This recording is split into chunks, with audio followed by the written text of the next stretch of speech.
Gehört hab ich erzählen, als in Weinen alten, hat allein der See den Johannigen du behalten.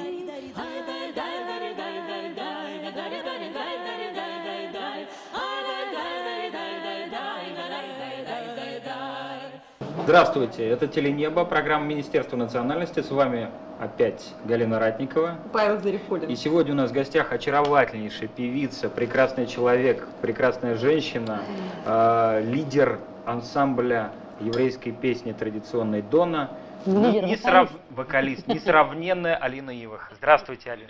Тема у нас, друзья, этнокультура, этнофольклорная музыка. Есть ли у нас вообще этнокультура в нашей стране, в каком она состоянии находится? Есть очень много коллективов, на самом деле много, притом прекрасных профессиональных коллективов, которые занимаются своим делом, которые очень любят, которые популяризируют эту музыку, свои направления, но просто о них не знают как бы широкий зритель, потому что их не показывают в средствах массовой информации. Вот на свадьбах, на национальных свадьбах, осетинских, дагестанских, очень много национальной музыки. А вот на русских очень много Верки Сердючки и какой-то такой не очень понятной попсовой музыки. Это вот суржик украинской этномузыки, Верка Сердючка. Ну, да. Вот почему национальная музыка популярна только вот у людей своих национальностей? Хотя я, например, обожаю и грузинскую музыку, и... Ну да, на русских свадьбах чаще услышишь грузинскую музыку, цыганскую, украинскую, да, чем как бы русскую сам.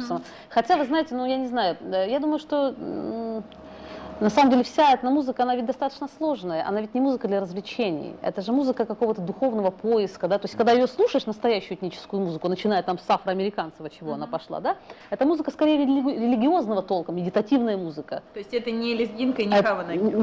Нет, хотя Хава Нагила это тоже вполне библейский мотив и библейская музыка, просто она как веселый нигун.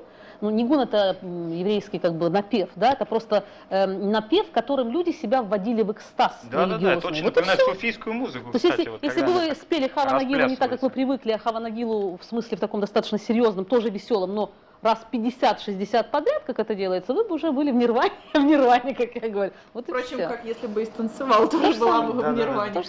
А вы можете что-нибудь исполнить, ну хоть пару строчек?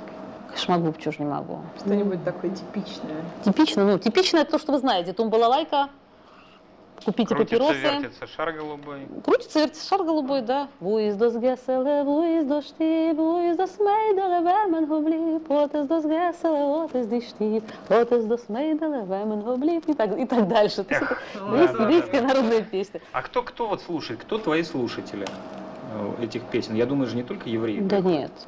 Знаешь, меня потряс как-то мой регент православного хора, знакомый, который пришел на еврейский фестиваль, он тогда проводился в театре Таганки, в содружестве актеров, да, в этом зале, в 700 человек мест. И когда он вышел после концерта, он сказал: ну, Алина, ну спасибо, я просто не думал, что вот это еврейская музыка. То есть как бы люди очень мало ведь знают о том, что это на самом деле. Направлений ведь очень много. Вот песни, которые мы слышали, ну это сестры Берри в основном, это одно, да. Есть огромный пласт инструментальной музыки, вот так называемой именно клезмерской музыки. Это музыки музыкантов, которые играли на свадьбах. Что такое клезмеры? Ну, музыканты, которые играли на свадьбах, да.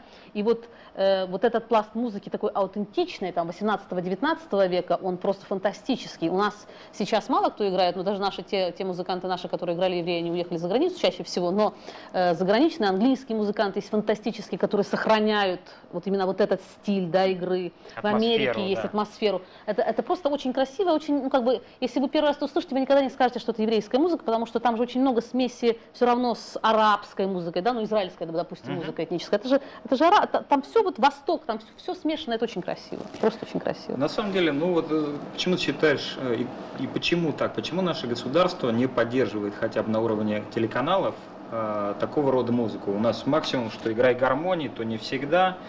В советские времена, сколько я знаю, было лучше. Но в советские времена, я бы сказала, были национальные ансамбли, которые финансировались. Планирование культуры было другое, да, правда. Ну и в советское время... Ну тогда было еврейское АО, как визитная карточка евреев в России, там тоже были свои ансамбли, которых показывали по каналам там, и так далее. Но, понимаешь, на самом деле то, что происходит сейчас, очень грустно, потому что, не знаю, может быть, вот нынешнее поколение, которое сейчас начинает учиться в школах, оно будет другое, ну правда, оно уже другое, но вот это поколение с 90-х, вот это 20-летие, да, молодых, это, конечно, очень грустно, потому что, ну, им очень тяжело думать, в основном. Нет, есть, конечно, нормальные молодые Там люди. же Вот вы, например, допустим, да? Слушаешь Думать же надо. сердцем. Думать, там. да, думать надо. Это точно так, как живопись, да, точно так же, как хорошая литература, точно так же, как классическая музыка. К этому надо приучать детей. Этому надо, правда, учить детей, потому что... Вот сейчас планируется, ведется много разговоров по поводу создания этнорадио, радио, на котором будет звучать Ой, очень бы хотелось, национальная правда. музыка, но национальная музыка не всегда в ее классическом проявлении, а часто Понятно. национальная, да, в современной обработке. Не, ну смотрите, вот вообще этническая музыка, что мы говорим этническая музыка? Если даже взять Википедию, почитать, народная. что такое этническая музыка, нет. Народная – это народная, а этническая – это, в общем-то, музыка мира, world music, да? Мы откуда это узнали? Вспомните. Энигма, который, в общем-то, никакого отношения не имеет. Гэбриэл. Питер Гэбриэл, Deep Forest, Китаро. Помните, были такие группы? Это 90-е, начало 2000-х годов. Что там еще? Deep Forest я уже сказала. Это как бы... Dead Can Dance, Dead потом Can и Dance, понеслось. Да. Это как бы те музыканты, которые взяли за основу какие-то этнические мелодии, да, и там трансформировали их к современной музыке. То есть все так поступали, настоящие как бы инструменталисты, которые хотели, чтобы эта музыка разошлась по всему миру. И у нас уже Гребенщиков потом стал это все хватать. Тут же, смотри, вот этнической и русской музыкой мы можем назвать Калинов мост, да, в свое время, потому что, хотя это такой рок, но русский вроде как, ну это... Джаз-рок. Ну это Играли. Океан основа Эльзы, этническая, но это Украина. Ну, вот Это да, все-таки Украина, и все-таки у Океана Эльзы я нет, я потому что очень хорошо знаю украинскую Ну, народную Калинов музыку. мост, с точки Калинов зрения мост. хотя бы подхода. Калинов И мост. Стас Намин, как друг Питера Гэбриэла, это все как Да. продюсировал. Но, понимаете, в чем дело? В советское время что было хорошо в русской музыке, вот этнической, давайте хорошо будем так называть, это был Покровский, это был ансамбль Покровского. Вот туда не смотришь, я знаю, что не знаю. А это ансамбль, который работал Это и за было границей, чудо, да, как да, раз, да. который работал и в записи с Питером Гэбриэлем, как раз. И вообще, то есть это была фантастическая, ну, группа нельзя назвать это был, потому что А что ансамбль. это, да? Знаешь ансамбль Сирин? Сирин. Вот. Это то, что есть сейчас, о Ну, котором тоже очень мало и кто опять знает. продюсирует Стас Намин, опять Это же, очень мало фантастический энтузиастов. коллектив. для Он того, сейчас чтобы делать. живой, да, то есть его можно слушать, но его знает за граница очень много, а мы о нем ничего не знаем. Я единственный раз видела его по центральному телевидению в передаче, посвященной Высоцкому. Вот эти концерты Высоцкому есть, и они там спели песни Высоцкого. Это просто божественно, потому что это фантастический коллектив. Но Интересно, мы не почему знаем. так? В танце есть, например, да, Игорь Моисеев и ансамбль «Березки». Ну, да? это И ты что же, сейчас мы не видим этого по телевизору все равно. По Где? телевизору не видим. Ну, абсолютно. они все-таки популярны, ну то есть как-то вот они все-таки известны. А вот почему? Нет, ну у нас есть, вот показывают, что показывают, это Пелагея, там немножко, может Ну, быть, слава Мельница, Богу. Мне но очень очень жалко, мало, мне, на например, самом очень деле. жалко, что мы мало знаем Инну Желанную, да, только тоже Да, как бы да, знатоки, да. а это фантастическая певица, Фантастическая которая поет во певица. всех вообще направлениях, а уж в этнической музыке просто, ну, она богиня, серьезно, без дураков. Мало знаем, почему не Волга, показывают, Рада, там не это- знаю. А такой певица, как Инна Желанная, ну, я говорю, это вообще единицы, да, не в стране, в мире. Мы не знаем даже мировые имена собственные. Это просто надо пропагандировать.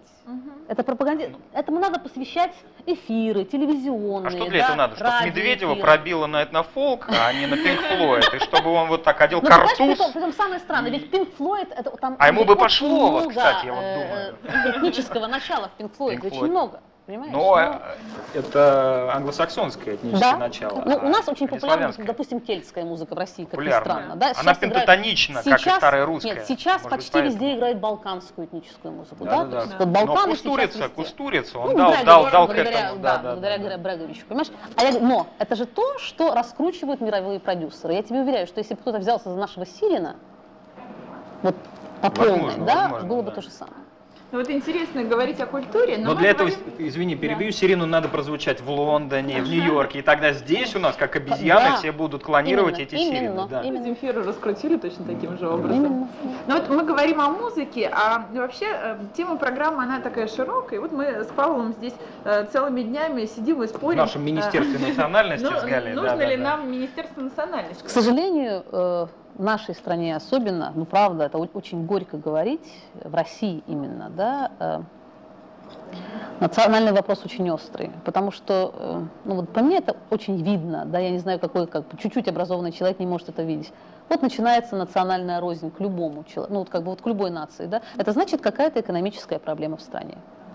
И Потому наши, что и наша сваливают власть назревшие экономические абсолютно. проблемы Это на то, что национальный можно- вопрос. Ну почему евреи? Ну почему всегда А я евреи, с вами да? согласна. Значит, получается, А это теперь, вопрос не к а теперь не Министерству только национальной евреи, да, теперь не только евреи, теперь еще грузины, армяне, Но это же не только у нас. таджики, И в да? Лондоне то же самое, и в Везде, Париже. да, эти проблемы всегда будут, потому что каждый человек очень любит чувствовать себя избранным, правда, вне зависимости от национальности. Да? То есть каждый человек, он избранный. Он с детства начинает искать свою значимость. Это, ну, как в разных культурах это по-разному называется. Да?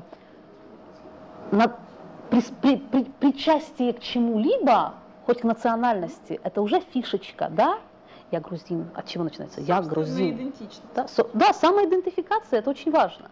Я не знаю, я армянин, я горжусь своим народом, но если я знаю культуру своего народа, я этим горжусь, потому что в каждой национальности есть обалденно талантливые люди и свои герои, которыми можно гордиться на самом деле. И чаще всего эти все люди, эти герои, они были аполитичны, да, потому что, если, я говорю, если человек герой, или особенно, конечно, человек культуры, да, он выходит на какой-то мировой уровень, и вот эта вот планетка Земля, она на самом деле очень маленькая для того, чтобы там делить ее, или ее сохранять надо, а не делить. Это было «Теленебо». С вами были Галина Ратникова. Павел Зарифуллин. Спасибо. До скорой встречи. До свидания.